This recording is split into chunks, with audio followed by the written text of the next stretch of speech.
안녕하세요. 이번 시간에는 2021년도 제1회 제4과목 기계재료 및 유압기기 과목을 보도록 하겠습니다. 자, 61번부터 80번 문제인데요. 61번에서 70번까지는 기계재료 문제, 그리고 71번에서 80번까지는 유압기기 문제가 되겠습니다. 자, 문제 61번을 보면 간행 오스나이트 상태에서 소송 가공을 한 다음 냉각하여 마텐자이트화하는 열처리 방법은 그랬어요. 항온 열처리에 보면 오스포밍이라고 하는 작업이 있습니다. 오스포밍 작업이 바로 이제 오스나이트 상태의 소송 가공을 한 후 항온 상태에서 냉각 처리해서 마텐자이트화하는 열처리 방법을 오스포밍이라고 얘기를 하고 있습니다. 그래서 1번이 답이 되고 있고요. 처음 나온 문제는 아니죠. 자, 가끔 출제가 되고 있고요. 이번에 크로마이징은 크롬을 침투시켜서 표면을 경화시키는 표면경화법에 해당이 되겠습니다. 그 다음에 3번의 심냉 처리는 일반 열처리 중 담금질을 했을 때 국부적으로 오스나이트 조직이 나타난 것을 드라이 아이스를 이용해서 마텐자이트화하는 0도씨 이하의 열처리 작업을 심냉 처리, 서브제로 트리트먼트라고 한다라고 했고요. 그 다음 4번에 인덕션 하드닝이라고 하는 거는 고주파 경화 담금질이라고 얘기를 합니다. 참고해 주시고요. 그 다음 62번 문제를 봅니다. 다음 중 열경화성 수지가 아닌 것은 그랬습니다. 합성 수지의 종류로는 열경화성 수지와 열가속성 수지가 있는데요. 열경화성 수지로는 1번의 페놀 수지, 3번의 멜라닌 수지, 4번의 에폭시 수지 등이 있습니다. 2번의 ABS 수지라고 하는 건 스티렌 수지라고도 해서 열가속성 수지에 해당이 되기 때문에 문제 62번의 답은 2번으로 봅니다. ABS 수지는 열가속성 수지다, 이렇게 보면 되겠습니다.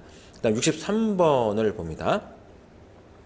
FE, FE3식의 평행상태도에서 나타날 수 있는 반응이 아닌 것은 그랬습니다. 자, 우리가 FE, FE3C 또는 FEC 상태도, 평행상태도를 보게 되면 약 1490도씨로 해서 나타나는 반응이 포정반응이라고 하는 게 있죠. 포정반응이 있습니다. 포정반응 같은 경우는 액과 델타철이 합쳐져서 감마철이 만들어지는 반응을 포정반응이라고 하고요. 다음 공정반응이라고 하는 건 1145도씨 정도 되는 온도에서 시멘타이트와 감마철이 레데브라이트 상태로 변하는 반응을 공정반응이라고 얘기를 합니다. 그 다음에 공속반응이라고 하는 거는 721도씨 정도에서 알파 철과 시멘타이트의 결합에 의해서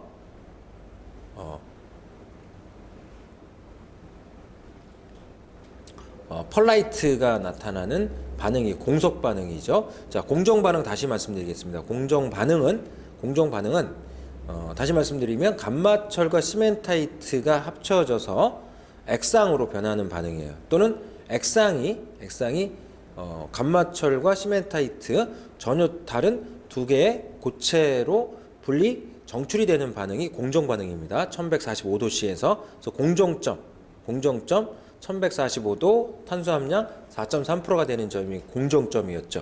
그래서 FE, F3식의 평형상태에서 나타나는 반응 세 가지가 있습니다.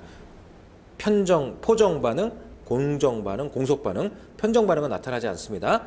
그래서 63번의 답은 4번이 돼요. 편정반응이 답이 되는 거고요. 다음 64번을 봅니다. 자, 61번의 답은 1번, 62번의 답은 2번, 63번의 답은 4번, 64번을 보면 가열 과정에서 순철의 A3 변태에 대한 설명으로 틀린 것은 그랬어요. 순철의 A3 변태점, 즉 순철은 1538도씨가 용융점이죠. 그리고 1400도씨가 A4 변태점이 되고 910도씨가 A3 변태점, A4, A3, 그리고 760 8도씨가 A2 변태점이 됩니다. 델타철, 감마철, 알파철 이렇게 되죠. BCC 격자 구조, FCC 격자 구조, BCC 격자 구조로 해서 A3와 A4는 동소 변태점이고 A2는 자기 변태점에 해당이 됩니다. 그래서 순철의 변태점은 A2, A3, A4 세 가지가 있고 동소 변태 2개, 자기 변태 하나를 갖고 있습니다. 자, 1번 A3 변태점은 BCC가 FCC로 변한다 그랬어요. BCC가 FCC가 BCC로 이렇게 격자 변태가 일어납니다. 910도씨 부근에서 일어난다 그랬습니다. 맞는 표현이고요. 다음 알파철과 감마철로 변한다. 알파철이 감마철로 이렇게 이제 변화가 일어나게 됩니다. 4번은 격자 구조의 변화가 없고 자성만 변한다. 자성을 변하는 건 자기 변태점, A2 변태점을 얘기하는 겁니다. 그래서 4번이 틀렸죠. 그래서 64번의 답도 4번이 되는 겁니다. 다음 65번 문제를 봅니다. 자, 오래간만에 이제 기계 재료 과목에서 계산 문제가 나왔습니다. 표점거리 100mm, 시험편의 평행부 지름이 14mm, 인장 시험편을 최대 하중 6,400kg 포스로 인장한 후 표점거리 120mm로 변화되었을 때 인장 강도는 약 몇 kg 포스 per mm 제곱인가 그랬습니다. 자, 인장 시험을 했을 때 인장 응력 구하는 문제입니다. A분의 W죠. A분의 W고 A는 4분의 파이 곱하기 평행부 지름이 14mm입니다. 0.014의 제곱분의 하중은 6,400kg 포스가 주어졌죠. 이렇게 계산하면 kg 포스 per 메타 제곱으로 떨어집니다. 밀리미터 제곱으로 구하라고 그랬으니까 자, 곱하기 1000mm 1m는 1000mm니까 10의 3승의 제곱 10의 6승 10의 마이너스 6승을 해줘야 되네요. 이렇게 해주면은 kg per 밀리미터 제곱으로 응력이 표현이 됩니다. 그러니까 0.14의 제곱 대신에 14의 제곱으로 그냥 대입하면 되네요. 14의 제곱으로 대입하면 바로 kg 포스 per 밀리미터 제곱으로 떨어지게 됩니다. 자, 그렇게 계산해주면 65번의 답은 3번이 됩니다. 그다음 66번을 보겠습니다. 66번 주철의 성질에 대한 설명으로 옳은 것을 골라라 그랬습니다. 주철의 성질. 자, 1번은 탄소, 규소 등이 많을수록 용융점은 높아진다 그랬습니다. 자, 용융점이 떨어지죠. 탄소 함량이 증가하게 되면 용융점이 떨어지게 돼요. 그래서 용융점이 가장 낮은 게 이제 그 탄소 함량 4.3%의 공정점입니다. 공정점에서 용융점의 온도가 가장 낮고 그때까지 떨어지고요. 그다음에 다시 좀 올라가는 이런 이제 경향을 보이긴 합니다만 탄소가 증가할수록 용융점의 온도는 일반적으로 낮아진다 이렇게 봐야지 되겠습니다. 그다음 보기 2번은 탄소 규소 등이 많을수록 비중이 작아진다 그랬습니다. 자, 이 표현은 맞는 표현으로 봅니다. 탄소가 증가하면 비중은 떨어지게 됩니다. 3번에 흑연편이 클수록 자기 감응도도 좋아진다 그랬는데 흑연화가 규소가 증가하게 되면 흑연화가 촉진이 됩니다. 그때는 자기 감응도가 떨어진다 이렇게 봐야지 됩니다. 이렇게. 그다음 4번은 주철의 성장 원인으로 마텐자이트의 흑연화에 의한 수축이 있다 그랬는데 마텐자이트의 흑연화가 아니라 시멘타이트의 흑연화로 표현해야 맞는 표현입니다. 마텐자이트가 아니라 시멘타이트 이렇게 표현해야 맞다. 그래서 66번의 답은 2번으로 봅니다. 탄소와 규소 등이 많아질수록 즉 탄소가 증가하게 되면 비중은 작아진다 이렇게 봅니다. 67번 봅니다. 마텐자이트 변태의 특징에 대한 설명이다. 틀린 것은 그랬습니다. 자, 마텐자이트는 당금질 열처리를 했을 때 나타나는 금냉 조직이죠. 당금질 조직 중에 가장 경도가 큰 조직이 마텐자이트 조직입니다. 마텐자이트 조직은 가열시켰다가 금냉시켜서 얻는 조직이에요. 자, 1번 마텐자이트는 고용체의 단일상이다 그랬습니다. 그다음 2번 마텐자이트의 변태는 확산 변태다라고 얘기했는데 틀렸죠. 확산 변태는 아닙니다. 확산 변태가 아니라 이거는 이제 급냉에 의한 결정 조직화되는 변태입니다. 자, 그래서 2번은 일단 틀렸다 이렇게 봐야 되고요. 3번 마텐자이트 변태는 협동적 원자 운동에 의한 변태다. 4번 마텐자이트의 결정 내에는 격자 결함이 존재한다. 이렇게 표현이 되어 있습니다. 설명으로 틀린 것 2번을 답으로 봅니다. 2번을 답으로 보고요. 마텐자이트는 확산 변태가 아니다. 이렇게 보면 되고요. 마텐자이트는 고용체의 단일상이다. 고용체의 단일상. 그죠? 뭐 고상이라는 얘기야. 고상. 그리고 마텐자이트 변태는 합동적 원자 운동에 의한 변태다. 급냉에 의해서 이제 굳어져서 원자들의 결합체다 이런 얘기로 봐야 되겠죠. 그리고 이제 마텐자이트 결정 내에는 격자 결함이 존재한다. 이런 얘기는 무슨 얘기냐면 이제 그 좀 연한 조직에서 급냉을 시키니까 뭐야?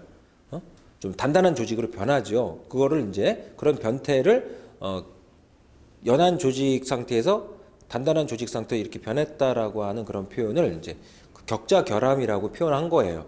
그렇게 해서 표현된 거로 보면 될 것 같아요. 그래서 67번의 답은 2번으로 보는 거고 68번은 알루미늄, 구리, 니켈, 마그네슘 합금으로 시효 경화하며 내열 합금 및 피스톤용으로 사용되는 것은 그랬습니다. 내열용 주조용 합금입니다. 내열용 알루미늄 주조용 합금을 얘기하는 거죠. 알루미늄, 구리, 니켈, 마그네슘 요거는 Y 합금을 얘기합니다. 1번이 답이 되고요. 실로민 같은 경우는 알루미늄 플러스 규소합금이죠. 실로민은 알루미늄 플러스 규소합금이고 그다음 3번에 라우탈은 알루미늄 플러스 규소 플러스 구리합금이 됩니다. 하이드로날륨은 알루미늄 플러스 마그네슘 합금이 되겠죠. 다 알루미늄 합금, 주조용 알루미늄 합금의 종류에 해당이 됩니다. 68번의 답은 1번입니다.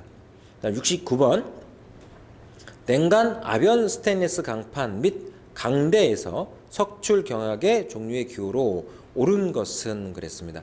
자, 처음 나온 문제인데 이런 문제는 그냥 뭐 외울 수밖에 없을 것 같습니다. 자, 석출 경화용 스테인리스 강을 나타내는 기호는 4번입니다. STS630으로 기억을 해주면 됩니다. 석출 경학의 스테인리스 강 이렇게 STS는 합금 구강을 표현하는 거고 과거에 스테인리스 강을 표현할 때는 SUS로 표기를 했습니다만 현재는 STS로 표기를 하고 있습니다. STS305는 18-2-0.12 오스나이트계 스테인리스 강이라고 얘기를 하고 있고요. STS410 같은 경우는 13크롬계 스테인리스 판재를 얘기하고 STS430은 크롬계 스테인리스 중 가장 일반적으로 사용되는 스테인리스 강의 재료를 표현하는 기호입니다. 자, 냉간 아변 스테인리스 강판 및 강대에서 석출 경화용 종류의 기호 STS630 이렇게 기억을 할 필요성이 있겠다. 답은 4번이고요. 다음 70번 문제 봅니다. 구리 및 구리합금에 대한 설명으로 옳은 것은 그랬어요. 1번 구리 플러스 주석 합금을 항동이라고 한다 그랬죠. 이건 청동입니다. 2번 구리 플러스 아연 합금을 청동이라고 한다. 이거는 항동이죠. 그래서 1번과 2번이 항동과 청동이 바뀌었어. 구리 플러스 주석은 청동, 구리 플러스 아연이 항동 이렇게 들어가야 되고 그다음 3번 문쯔메탈이란 60%의 구리와 40% 아연의 합금이다. 맞죠? 맞고요. 70% 구리에 30% 아연 합금은 이제 그 카트리지 브레스라고 얘기를 하고 자, 3번이 맞습니다. 4번 구리의 전기 전도율은 금속 중에서 은보다 높고 자성체이다 이렇게 얘기를 했는데 은보다 낮죠. 그러니까 전기 전도율이 가장 좋은 게 은입니다. 틀렸고 자, 70번의 답은 3번입니다. 자, 71번 유압기기 쪽으로 넘어갑니다. 가스켓에 대한 설명을 옳은 거. 가스켓은 시일 장치죠. 시일 장치의 대표적인 게 두 가지가 있어. 가스켓이 있고 패킹이 있습니다. 패킹은 운동 부분에 사용하는 시일 장치. 고정 부분에 사용하는 게 가스켓. 답이 1번이죠. 1번이 답이 됩니다. 그다음 72번 자중에 의한 낙하, 운동 물체의 간성에 의한 액추레이터 자중 등을 방지하기 위해 배압을 생기게 하고 다른 방향의 흐름이 자유로 흐르도록 하는 밸브는 그랬어요. 배압을 발생하도록 해서 액추레이터의 급낙하를 방지하는 데 사용하는 압력 제어 밸브, 카운터 밸런스 밸브죠. 자, 3번이 답이 됩니다. 배압 제어용 압력 제어 밸브를 묻는 문제입니다. 카운터 밸런스 밸브 이렇게 해서 봐야 되겠고요. 1번에 뭐 풋밸브 이런 것들은 이제 그 펌프에 수직관을 설치를 해서 유체가 밀고 들어올 때 이제 수직관 하부 입구 쪽에 풋밸브를 붙여 놓고 사용하는 거를 얘기하는 거고요. 뭐 2번에 스풀 밸브라고 하는 거는 뭐 스풀을 사용한 밸브 이런 얘기가 되겠죠. 스풀을 사용한 밸브 이런 것들은 뭐 그 밸브 내에 스프링이라고 하는 요소를 두고 스프링으로 지지를 해서 그 스프링의 지지력과 그리고 그 파일럿 압력과의 그 힘의 차이에 의해서 움직일 수 있도록 만들어 놓은 밸브를 얘기하는 거고, 변환 밸브 이런 것들은 뭐 그 방향 전환 밸브 얘기하는 거겠죠. 자, 그래서 답은 3번으로 봅니다. 다음 73번. 유압에서 최저탄성 계수에 대한 설명으로 틀린 것은 그랬어요. 최저탄성 계수를 구하는 공식은 마이너스 델타 V 오버 V 최적 변화율 분의 압력 변화량 델타 P로 해서 최저탄성 계수를 표현합니다. 자, 최적 변화율의 단위는 무차원이고, 그래서 압력의 단위와 최저탄성 계수의 단위는 같죠. 1번 맞고요. 2번 압력의 변화량과 최적의 변화량과의 관계에 있다. 맞는 표현으로 볼 수 있고, 3번 최저탄성 계수의 역수는 압축률로 표현한다 그랬어요. 맞죠? 압축률의 역수가 최저탄성 계수고 최저탄성계의 역수가 압축률입니다. 4번 유압에 사용되는 유체가 압축되기 쉬운 정도를 나타내는 것으로 최저탄성 계수가 클수록 압축이 잘 된다. 최저탄성 계수가 크면 압축이 잘 안 돼요. 액체의 최저탄성 계수가 상대적으로 기체의 최저탄성 계수보다 큽니다. 기체는 압수성 유체고 액체는 비압수성 유체죠. 비압수성 유체는 압축이 잘 안 돼요. 최저탄성 계수가 크면 압축이 잘 안 됩니다. 자, 그렇기 때문에 4번이 틀렸죠. 73번의 답은 4번이 됩니다. 다음 74번. 오일의 팽창, 수축을 이용한 유압장치로 적절하지 않은 것은 그랬습니다. 자, 1번 진동 개폐 밸브, 2번 압력계, 3번 온도계, 4번 쇼크 업서버라고 해서 보기들이 주어져 있습니다.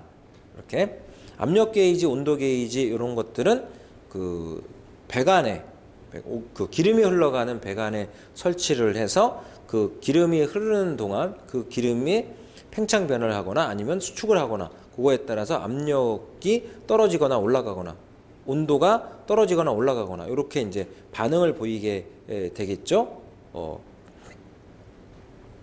자, 쇼크 업소버라고 하는 거는요, 공기압과 기름의 압력을 이용해서 충격과 진동을 흡수하는 장치입니다. 그래서 자동차라든가 항공기의 충격 완화 장치로 사용을 하는데, 이런 쇼크 업소버 같은 경우는 기름의 압력을 이용하고 공기압의 압력도 이용해요. 단순히 오일의 팽창과 수축만을 이용하는 그런 유공압 장치는 아니라고 볼 수가 있는 거죠. 자, 그래서 적절하지 않은 것은 쇼크 업소버로 보는 것이 맞겠습니다. 자, 그다음 75번으로 넘어갑니다. 75번은 그림과 같이 유압 회로의 명칭으로 적합한 것은 그랬어요. 자, 하단부터 보면 기름 탱크, 필터, 유압 펌프, 오른쪽에 유압 펌프를 구동하는 모터, 왼쪽에 릴리프 밸브가 있습니다. 그리고 4포트 위치, 방향전환 밸브, 레버 방식이고요. 기름이 탱크를 통해서 올라가면 상단에 액추레이터, 유압 실린더죠. 유압 실린더 쪽으로 유압류가 흘러 들어가는 그 과정에 유량 제어 밸브가 하나 있어요. 유량 조정 밸브가 하나 있습니다. 그 유량 조정 밸브를 통해서 일부는 탱크 쪽으로 기름이 바이패스 되도록 되어 있습니다. 요렇듯 일부는 기름 탱크로 보내고 일부만 유압 실린더 입구 쪽으로 보내서 유압 실린더의 속도를 제어하고자 하는 회로를 블리드 오프 회로라고 얘기를 합니다. 블리드 오프 회로. 그래서 75번은 답이 3번 블리드 오프 회로로 봐야 됩니다. 어큐뮬레이터 회로다라고 했는데 회로에 어큐뮬레이터 장치가 없고요. 2번 시퀀서 회로라고 했는데 시퀀서 밸브 없습니다. 4번 로킹 회로라고 했는데 지금 로킹 회로로 볼 수 있는 회로 구성이 존재하고 있지 않습니다. 자, 그래서 답은 3번 분리드 오프 회로로 보는 것이 맞습니다. 76번 토출량이 일정한 용접형 펌프의 종류가 아닌 것은 그랬어요. 펌프의 종류로는 용접형 펌프가 있고 비용접형 펌프가 있습니다. 유압 펌프로 사용하기에 적당한 건 용접형 펌프라고 말씀드렸고 비용접형 펌프는 터보형 펌프라고 해서 펌프 내에 있는 회전체의 회전 운동에 의한 동력학적인 원리로 운동 에너지를 압력 에너지를 변화시키는 방법으로 기름을 유체를 이송시키는 펌프를 비용접형 펌프, 터보형 펌프라고 얘기를 하는데 이런 터보형 펌프의 종류로는 원심 펌프, 충류 펌프, 사류 펌프 등이 있고요. 용접형 펌프로 종류로는 회전형인 기업 펌프, 베인 펌프가 있고 왕복형 펌프인 피스톤 펌프가 있습니다. 자, 그렇게 보면 답은 3번으로 봐야 되겠죠. 터빈 펌프는 비용접형 펌프에 해당이 됩니다. 다음 문제 77번을 봅니다. 유압 모터의 효율에 대한 설명으로 틀린 것은 그랬어요.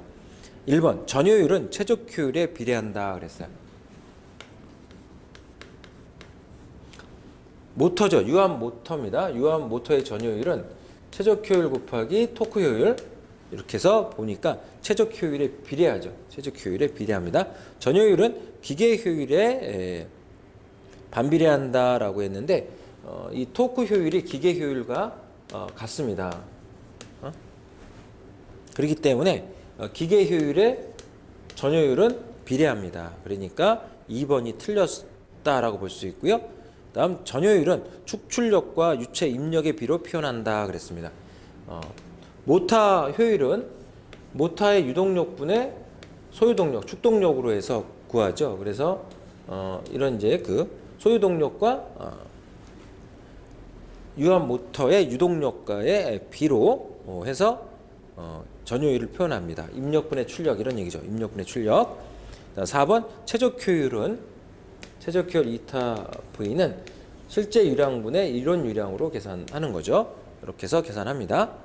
실제 송출 유량과 이론 유량과의 비로 표현한다. 맞습니다. 자, 이렇게 해서 77번의 답은 2번으로 볼 수가 있고요. 다음 78번 펌프의 효율을 구하는 식으로 틀린 것은 그랬습니다. 자, 단 펌프 손실이 없을 때 토출 압력은 P0, 실제 펌프 토출 압력은 P1.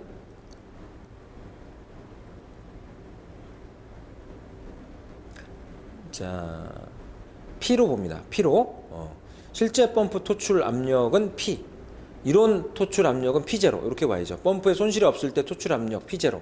다음 실제 펌프 토출 압력은 P로 봅니다. P, 이론 펌프 토출량 Q0, 실제 펌프 토출량 Q, 그리고 유체 동력은 LH, 축동력은 L로 봅니다. 자, 그때 펌프의 용접 효율은 이론 유량분의 실제 유량입니다. 1번 용접 효율은 Q0, 이론 유량분의 Q, 실제 유량. 자, 맞고요. 2번 압력 효율이라고 하는 거는요, 이론 압력분의 실제 압력으로 봐야지 됩니다. 그러니까 P0분의 P로 봐야지 돼. 그래서 2번이 틀렸습니다.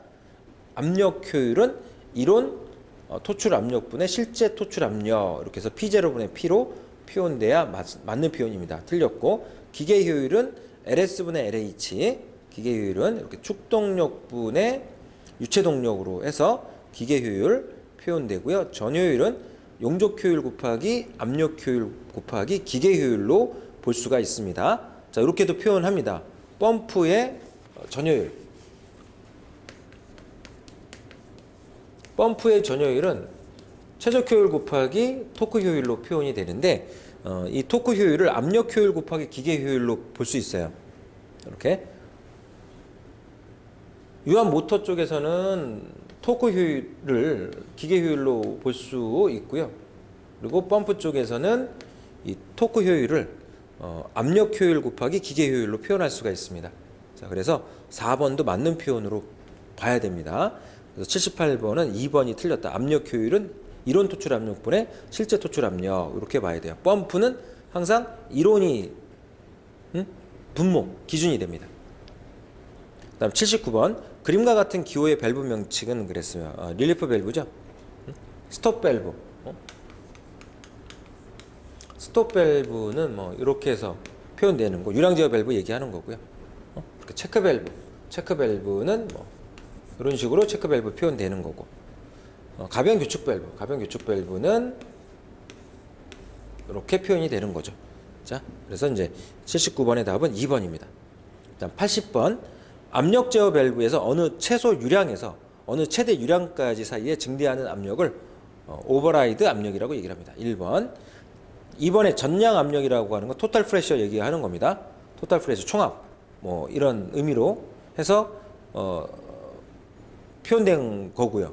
3번의 전격 압력이라고 하는 거는 유압 장치에서 연속적으로 사용할 수 있는 최대 압력을 전격 압력이라고 얘기를 하고, 4번의 서지 압력이라고 하는 건 가도적으로 상승한 압력을 서지 압력이라고 얘기를 합니다. 그러니까 어느 최소 유량에서 어느 최대 유량까지 사이에 증대되는 압력은 오버라이드 압력. 자, 이런 표현으로 보면 되겠습니다. 그래서 80번의 답은 1번으로 봅니다. 자, 이렇게 해서 유압기기 같은 경우는 뭐 78번 문제나 80번 문제 이런 것들은 좀 이제 새로 나온 이런 문제 유형으로 보이고요. 나머지 내용은 뭐 일반적으로 나왔던 문제와 유사한 이런 유형의 문제로 봐도 되겠습니다. 자, 이렇게 해서 이번 시간에는 4과목 기계재료 및 유압기기 문제풀이를 마치도록 하겠습니다. 수고했습니다.